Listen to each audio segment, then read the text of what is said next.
Jangan lupa subscribe channel YouTube TVRI Bengkulu, like, komen, dan nyalakan notifikasinya.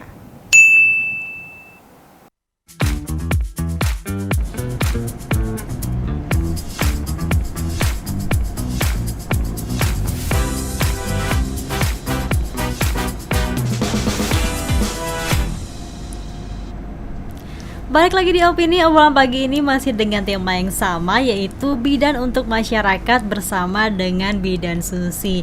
Nah, Bidan Susi ternyata bidan ini ada organisasinya ya yang namanya IBI ya, Ikatan Bidan Indonesia. Nah, ini tergabung dari seluruh bidan di Indonesia atau memang ada kualifikasi tertentu nih untuk bisa masuk ke IBI ini? Enggak, seluruhnya. Yang barusan tamat juga boleh. Barusan tamat juga wajib boleh. Malah. Wajib malah ya. Berarti banyak banget ya kalau seluruh Indonesia ya. Kalau di Bengkulu ada nggak sih? Ada ketua IBI-nya. Ketua IBI-nya ya. Iya, ada dari ketua cabangnya. Ya. Ada ya. Ranting. Itu ada program kegiatan nggak yang dilakukan dari IBI sendiri? Tiap bulan. Apa itu? Oh, kalau kita kan pertemuan IBI apa aja yang harus ditingkatkan kayak gitu kan. Oh, untuk membina bidan-bidan yang buka praktek itu bisa konsultasi ke IBI ya. Nah, kalau Bidan Susi sendiri melihat kondisi sekarang nih, banyak nggak sih masyarakat atau terutama anak-anak muda pengen jadi bidan? Banyak ya. Itu dapat dilihat dari mana tuh? Banyak juga ya bidan-bidan muda di banyak Posyandu mahasiswanya. Banyak mahasiswanya. Sebenarnya kalau ngajarin bidan-bidan muda tuh susah nggak sih? Apalagi kan ini menyangkut nyawa orang juga ya, dan juga bayi gitu kan. Tergantung anaknya. Ada yang mau dia lebih gesit, ada yang nggak bisa dipaksain. Selama Bidan Susi 20 tahun menjadi seorang bidan, apa sih pengalaman yang paling berkesan ya, mungkin dari pasiennya kepada bidan gitu? Saya pengalaman yang berkesan sangat, saya sangat senang kalau pasien itu sangat bahagia, kalau pasien itu bisa lahir normal, selamat, sehat, bayinya, ibunya sehat. Itu sangat berkesan bagi saya. Kan proses persalinan ini kita nggak tahu ya kapan waktunya. Kadang kalau misalnya kita sudah ada kedekatan sama bidannya, maupun itu rumah jauh, pengennya bersalin di sana. Pernah nggak sih kejadian kayak gitu? Iya. Lebaran kemarin dari Benteng, ada yang dari Muko tahan dia ngontrak rumah di sini, mau tempat kita gitu loh Mbak. Jauh-jauh ya, bela-belain jauh dari Benteng untuk ke tempat Bunda.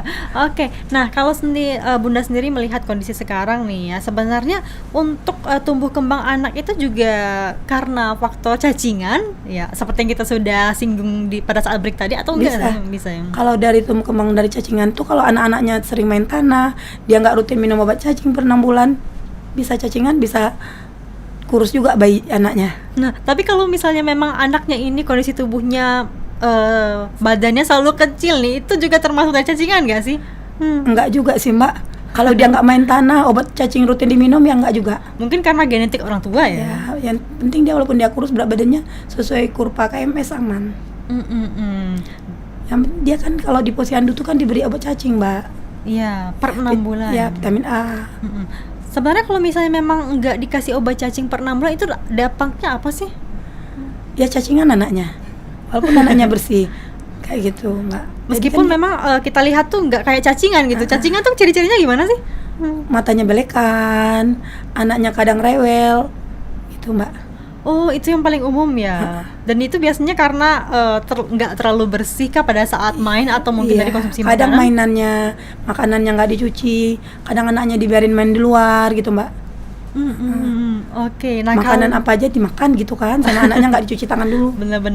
Apalagi kukunya anak kecil kotor nggak dipotong gitu Mbak. Anak kecil itu kan banyak sekali ya, kalau misalnya sekarang tuh makan makanan yang ini kan, suka tertarik sama makan-makan yang baru gitu kan ya, yang kadang kita nggak tahu nih kalau misalnya itu tuh bersih atau enggak gitu ya. Kalau Bidan Susi melihat tantangan dari bidan sekarang tuh apa sih? Tantangan di segi apanya Mbak? Dari segi mungkin pelayanan, fasilitas, atau mungkin dari masyarakatnya yang kurang edukasi? Kalau untuk saat ini udah bagus edukasinya, antusias masyarakatnya udah bagus sih Mbak. Udah bagus juga ya. Tapi pernah kan ya kalau Bidan Susi ini ke daerah, fasilitas di sana gimana sih? Oh, sangat kurang Mbak. Memprihatinkan sekali ya. Mau ke rumah-rumah pasien aja kita pakai sepeda. Tapi kalau dari pelayanannya sendiri, pelayanannya fasilitasnya kurang fasilitasnya Mbak. Ada kamar 1, kamar pasien, 1 tempat tidur, sampingnya kamar bidan. gitu. Kalau di desa obat-obatnya juga terbatas, infusnya juga terbatas. Karena kan fasilitas ini juga berpengaruh dari Pelayanan. proses persalinan dan juga Iya, pelayanan ya. pelayanan. Berarti serba terbatas pada Iya. saat itu. Pada saat itu 25 tahun yang lalu. 25 tahun. 25 tahun lalu berarti waktu masih jadi bidan ya. Waktu Bidan masih apa? belajar gitu ya. Tapi memang Tahun sekarang- 95. Berapa tahun tuh? Tahun berapa Tahun tuh? 95, sekarang udah 28 ya?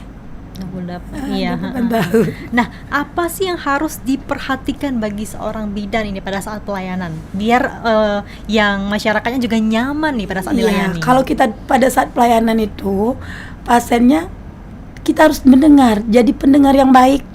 Keluhan pasien, pertanyaannya udah selesai dia nanya atau dia keluhannya tentang kondisi dia, baru kita kasih penjelasan. Kasih Jangan yang kita yang nyocos duluan. Gitu loh, Mbak. Biasanya Karena keluhannya dia- kebanyakan apa sih? Keluhannya dari pasiennya Mm-mm. nggak ada sih, Mbak. Nggak ada keluhannya. Nggak ada Untuk keluhan. sekarang ini. Untuk sekarang nggak ada ya. Mungkin saran dan juga masukannya gitu kan biasanya. Iya. Kalau sekarang malah mereka lebih pengennya datang, belum waktunya datang udah datang, lebih bagus sih sekarang. Masyarakatnya, anak-anak milenialnya sekarang juga antusiasnya untuk kehamilannya sama KB. Kapan sih anak saya posyandu, Bu? Kapan saya bisa KB, Bu? Gitu loh. Kita jadi edukasi. Ntar ya KB-nya kalau masih belum menstruasi sampai 6 bulan, Ibu boleh KB menyusui dulu. Itu KB mal tuh tadi. Iya. Nanti selesai menyusui, kalau udah menstruasi boleh KB spiral. Itu yang bagusnya gitu loh, Mbak. Beda ya. Udah lebih pintar masyarakat sekarang.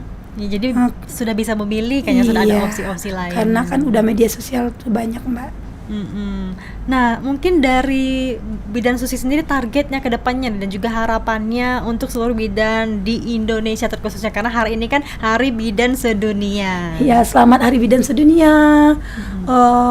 Pengennya sih ada pengganti bidan-bidan penerus yang bisa untuk proses persalinan normal itu ke bidan masyarakat, apalagi untuk masyarakat terpencil dibutuhkan sangat peran bidan. Oke, terima kasih ya Bidan Susi ya Terima kasih, sudah sama-sama, bersama kami Mbak. di opini pada pagi hari ini dan juga kami ucapkan selamat Hari Bidan Sedunia. Semoga dapat melahirkan bidan-bidan yang berkompeten agar Berkualitas, membantu ya, berkompeten dan juga berkualitas membantu masyarakat yang terutama anak dan juga ibu Ya, nih. betul. Oke, terima kasih pemirsa sudah hadir bersama kami di opini dan jangan lupa terus saksikan opini setiap hari Senin sampai dengan Jumat pukul 8 pagi hanya di TVRI Bengkulu bersama kita maju. Selamat pagi dan selamat aktivitas. Sampai jumpa.